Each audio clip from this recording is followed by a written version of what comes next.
Welcome to ప్రజ్ఞా భక్తి. హిందూ మతంలో calendar లోని ఒక్కొక్క రోజు ఒక్కొక్క దేవుడికి అంకితం చేయబడినట్లే ఒక్కొక్క తిథికి దాని సొంత ప్రాముఖ్యతను కలిగి ఉంది. ప్రతి తిథి ఏదో ఒక దేవతకు అంకితం చేయబడింది. సోమవారం శివునికి, మంగళవారం హనుమంతునికి, గురువారం విష్ణువుకి అంకితం చేయబడినట్లే తిథిల్లో చతుర్థి తిథి కూడా గణేశుడి పూజకు చాలా విశిష్టమైనదిగా పరిగణించబడుతుంది. ప్రతి నెల శుక్లపక్షం, కృష్ణపక్షంలో వచ్చే చతుర్థి తిథి రెండు గణేశునికి అంకితం చేయబడ్డాయి. జ్యేష్ఠ మాసంలో శుక్లపక్ష చతుర్థి తిథి రాబోతుంది. దీనిని వినాయక చతుర్థి అంటారు. వినాయక చతుర్థి రోజున గణపతిని పూజించడం ద్వారా అన్ని ఆటంకాలు తొలగిపోతాయి. వినాయక చతుర్థి ఉపవాసం చాలా పవిత్రమైనదిగా పరిగణించబడుతుంది. ఈ రోజు జ్ఞానం, సంపద, శ్రేయస్సుకు అధినాయకుడైన గణపతి బప్పకు అంకితం చేయబడింది. ఈ తిథిని సంకష్టి చతుర్థి అని కూడా అంటారు. వినాయక చతుర్థి రోజున గణపతిని పూజించడం వల్ల కష్టాలు తొలగిపోతాయని నమ్మకం. అయితే ఈసారి సంకష్ట చతుర్థి పంచాంగం ప్రకారం Sankashti Chaturthi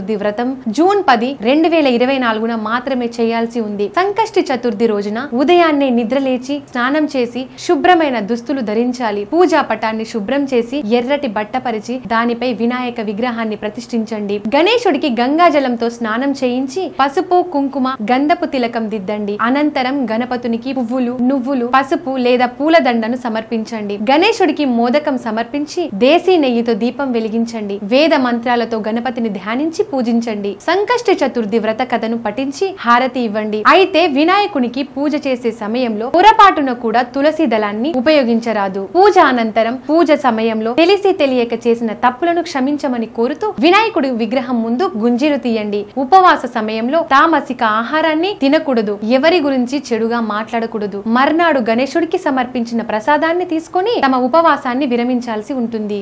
Please subscribe Pragna Media. Please like, share, subscribe to Pragna Media. Pragna Media, please do like, share and subscribe. Please subscribe to Pragna Media. Please like, share and comment if you like the video. Pragna Media.